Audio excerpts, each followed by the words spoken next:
सबैलाई नमस्कार नमस्कार हालेलुया हालेलुया हालेलुया अझै एकपल्ट चर्को स्वरले परमेश्वरलाई महिमा गराउन हालेलुया एकदमै खुसी लागेको छ तपाईहरुको बीचमा आएर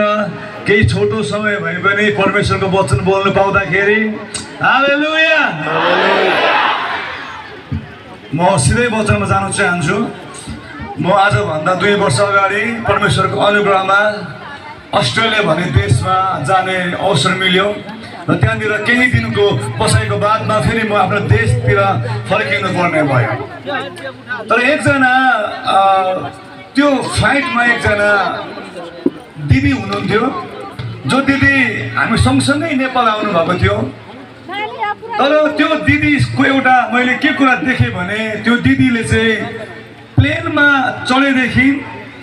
काठमाडौँमा नगर्लेसम्म झोलामा के खोजेको हुनुहुन्थ्यो अब हामी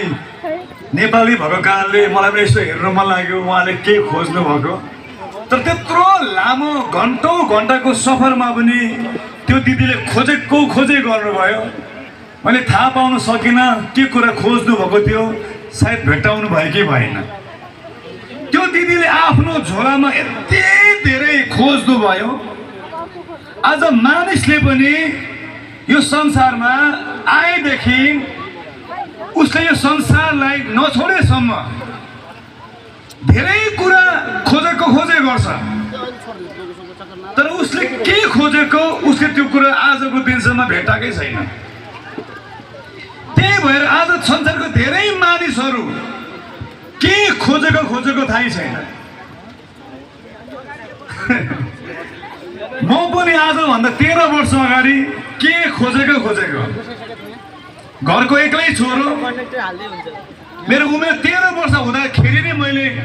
सिगरेट खानु सुरु गरेँ के खोजेको आमा बाउले धेरै माया गर्नुहुन्थ्यो मेरो दिदी अस्ट्रेलियामा हुनुहुन्थ्यो तर मैले के खोजेको सिगरेट खाएँ त्यसले पनि पुगेन त्यसको बादमा गाँजा तान्नु थाले के खोजेको साथीलाई भन्नुहोस् त के खोजेको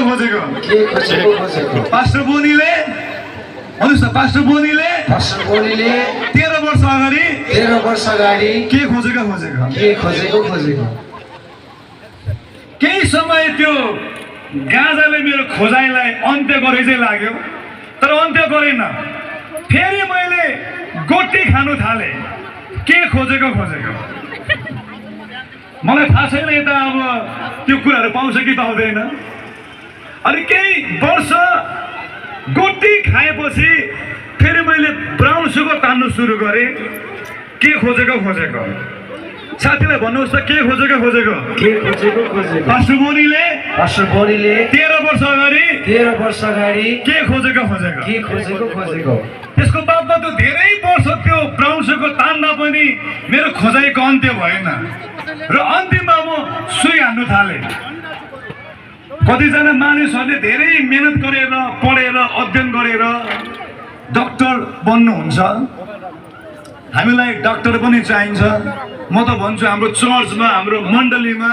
धेरै डाक्टरहरू हामीलाई